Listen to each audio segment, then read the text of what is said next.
नमस्कार दोस्तों, मैं डॉक्टर मनीष आप सबका स्वागत करता हूं। आज की वीडियो में हम बात करने वाले हैं इंजेक्शन हाइड्रोकोर्टिजोन के बारे में। हाइड्रोकोर्टिजोन जो होता है बेसिकली एक प्रकार का एक स्टेरॉयड है और कुछ ऐसी स्थितियां होती हैं जिनमें डॉक्टर जो है आपका डॉक्टर इस इंजेक्शन को आपको प्रिस्क्राइब कर सकता है, आपको लेने के लिए कह सकता है। तो आपको जो है जानकारी होनी चाहिए कि वो कौन कौन सी स्थितियाँ हो सकती हैं।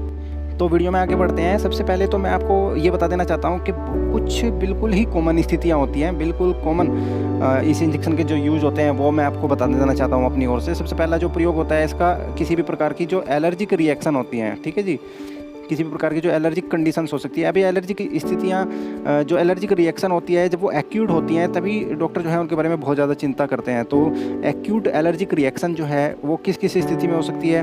किसी भी प्रकार से कोई एलर्जिक रिएक्शन आ सकती है, जैसे कि यदि कोई भी जो मेडिसिन होती है, कुछ ड्रग्स होती हैं जो आप कुछ भी मेडिसिन लेते हो, कई बार वो मेडिसिन जो है आपको एलर्जिक रिएक्शन कर जाती है, कोई इंजेक्शन एलर्जिक रिएक्शन कर जाता है, तो उस स्थिति में ये इंजेक्शन दिया जाता है। दूसरी स्थिति जो होती है वो होती है कि कुछ लोगों को ब्लड वगैरह का ट्रांसफ्यूजन किया जाता है। जब बहुत सारे लोगों को ब्लड लगाया जाता है तो कभी कभी उन लोगों को अचानक से तेज़ सीवरिंग कभी छूट जाती है और या फिर जो है बुखार वगैरह आ जाता है, तो उस स्थिति में भी ये इंजेक्शन दे दिया जाता है। तीसरी कि कोई भी इंसेक्ट, कोई भी कीड़ा इस प्रकार का काट सकता है, मधुमक्खी काट सकती है, ठीक है जी, या फिर जो ततैये वगैरह होते हैं, इस प्रकार का कोई भी इंसेक्ट काट जाए और उसके कारण जो एक्यूट एकदम अचानक से जो शरीर पर जो एलर्जिक रिएक्शन का प्रभाव आता है उसको दूर करने के लिए इस इंजेक्शन का प्रयोग किया जा सकता है। बहुत सारे लोगों को सांस वगैरह की दिक्कत रहती है, खास करके अस्थमा वगैरह के जो रोगी होते हैं। जब अस्थमा वगैरह के रोगियों में अचानक से सांस का जो अस्थमा का अटैक आता है, उस स्थिति में भी इस इंजेक्शन का प्रयोग डॉक्टर करवा देते हैं। तो ये कुछ ऐसी स्थितियाँ होती हैं, खास करके जो एलर्जिक रिएक्शन होती है वो भी एक्यूट, उस स्थिति में जो है इस इंजेक्शन का प्रयोग कराया जाता है। हाइड्रोकोर्टिजोन के बारे में कुछ और चीज़ें आपको मैं बताता हूँ कि हाइड्रोकोर्टिजोन जो होता है बेसिकली कुछ सिम्टम्स, कुछ लक्षण जब शरीर के अंदर आने लग जाते हैं, किसके कारण, जब कभी कभी शरीर के अंदर जो होता है बेसिकली ये कोर्टिकोस्टेरॉइड्स जो होते हैं वो हमारे शरीर के अंदर ही पैदा होते हैं, बनते हैं। एक नपीतुली मात्रा में हमारा शरीर हर रोज़ कोर्टिकोस्टेरॉइड्स का निर्माण करता है खुद से, ठीक है, लेकिन कभी कभी हमारे शरीर के अंदर बनने वाले ये कोर्टिकोस्टेरॉइड्स जो होते हैं उनका लेवल कम हो जाता है, ठीक है। तब उस स्थिति में एक टेस्ट कराया जाता है जिसको सीरम कोर्टिजोल लेवल बोलते हैं, ठीक है। तो सीरम कोर्टिजोल लेवल जब चेक कराया जाता है, यदि वो लो मिलता है तो उस स्थिति में आपका डॉक्टर इस इंजेक्शन को प्रिस्क्राइब कर सकता है। कुछ चीज़ें मैं आपको कॉमन से यूज़ में आपको ऊपर भी बता चुका हूँ।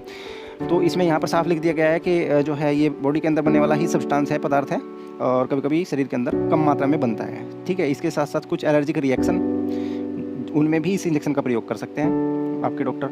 या फिर जो है मल्टीपल स्क्लेरोसिस, ये भी एक बीमारी का नाम है। इस बीमारी में जो नसें होती हैं, शरीर की नर्व्स जो होती हैं उन पर असर आ जाता है, तो ये उससे रिलेटेड बीमारी है। ल्यूपस एक बीमारी होती है। इसमें क्या होता है कि शरीर के अंदर इस प्रकार का फॉल्ट आता है, शरीर के अंदर इस प्रकार की बीमारी एक पैदा हो जाती है कि शरीर के अंदर काम करने वाली चीज़ें ही, शरीर के जो ऑर्गन्स होते हैं, अंग होते हैं, उन पर उनको ही नुकसान पहुंचाने लग जाता है, ठीक है। यानी कि ये ऐसी स्थिति है कि जब कोई अपने ही घर में आग लगाने लग जाए, ठीक है, वैसी स्थिति है। कुछ गैस्ट्रोइंटेस्टाइनल, जब पेट से रिलेटेड, आंतों से रिलेटेड कुछ बीमारियां होती हैं, उनमें भी डॉक्टर इसका प्रयोग करवा सकते हैं, ठीक है जी। इसके अलावा कुछ और बीमारियां ऐसी हो सकती है जैसे कि खून की कुछ बीमारियां हो सकती हैं, त्वचा स्किन की कुछ बीमारियां हो सकती हैं, आँखों की कुछ बीमारियाँ हो सकती है, ठीक है, दिमाग की या नसों की कुछ बीमारियाँ हो सकती है, थायराइड की जो बीमारी होती है उसमें, किडनी की बीमारी होती है उसमें, और फेफड़ों की बीमारी, उनमें डॉक्टर जो है इस इंजेक्शन का प्रयोग करवा सकते हैं, ठीक है जी। ये बेसिकली कोर्टिकोस्टेरॉइड्स बोला जाता है। कोर्टिकोस्टेरॉइड्स जो होता है उस ग्रुप की दवाई है, ठीक है, जिनको स्टेरॉइड्स बोल देते हैं। अभी फिलहाल जो है कोरोना में आप लोगों ने स्टेरॉइड्स की काफ़ी बदनामी सुनी है कि जब ये ब्लैक फंगस आया था तो आप लोगों ने सुना भी होगा कि कई बार बहुत सारे लोगों से कि स्टेरॉइड्स के यूज़ भी इसमें शायद जो है भूमिका निभा रहा है, स्टेरॉइड्स के यूज़ की वजह से शायद ब्लैक फंगस आ रहा है, ठीक है जी। तो इन सब स्थितियों में जो है, अच्छा, ये स्टेरॉइड्स जो होते हैं ये स्वेलिंग, इन्फ्लेमेशन जो होता है उसको कम करने के लिए भी बहुत अच्छी दवाई माने जाते हैं। तो अब बात करते हैं कि ये दवाई जो है किस प्रकार से यूज़ की जानी चाहिए। तो पहले तो मैं आपको बता दूं कि इसके इंजेक्शन आते हैं, ठीक है जी, और इंजेक्शन जो होते हैं वो 100 mg की मात्रा में आते हैं, ठीक है।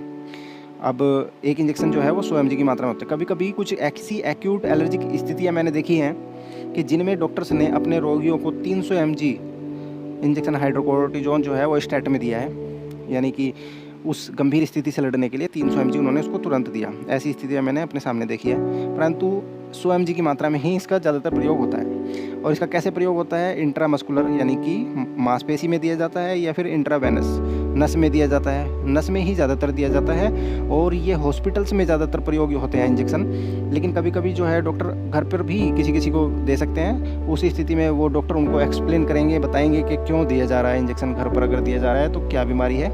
इन इंजेक्शनों को जो है खुद से कभी भी प्रयोग ना करें। इनकी जो डोज होती है, तो आपका जो डॉक्टर है वो आपका डॉक्टर इसकी डोज चेंज करेगा समय समय पर। इसको कभी भी अधिक समय तक, ज़्यादा लंबे समय तक इसका प्रयोग नहीं किया जाता है, क्योंकि स्टेरॉइड्स जो होते हैं वो नुकसान भी करते हैं। ठीक है, तो इसका जो लिटरेचर मैं पढ़ रहा था उसमें साथ साथ आपको बता दूं कि एक बहुत ही अलग सी बात लिखी हुई है कि आप जब अगर इंजेक्शन हाइड्रोकोर्टिजोन ले रहे हैं तो आपने ये लेने से पहले अपने डॉक्टर को क्या क्या बताना है कि टेल योर डॉक्टर, अपने डॉक्टर को आप बताओ या फार्मासिस्ट को जिससे ले रहे हो इंजेक्शन, तो कि इफ़ यू आर, अगर आप जो है एलर्जिक हो टू हाइड्रोकोर्टिजोन, अगर आप हाइड्रोकोर्टिजोन से एलर्जिक हो।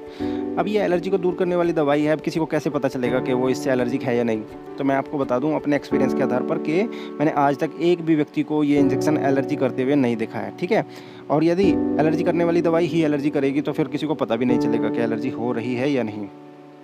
जिन लोगों को फंगल इन्फेक्शन होता है उन लोगों में इस इंजेक्शन का प्रयोग नहीं कराया जाता है। तो इन्होंने साफ लिखा है कि अपने डॉक्टर को आप बता दें यदि आपको कोई फंगल इन्फेक्शन है या कोई और स्किन का इस प्रकार का या नेल का कोई इन्फेक्शन है तो आप अपने डॉक्टर को ज़रूर बता दें।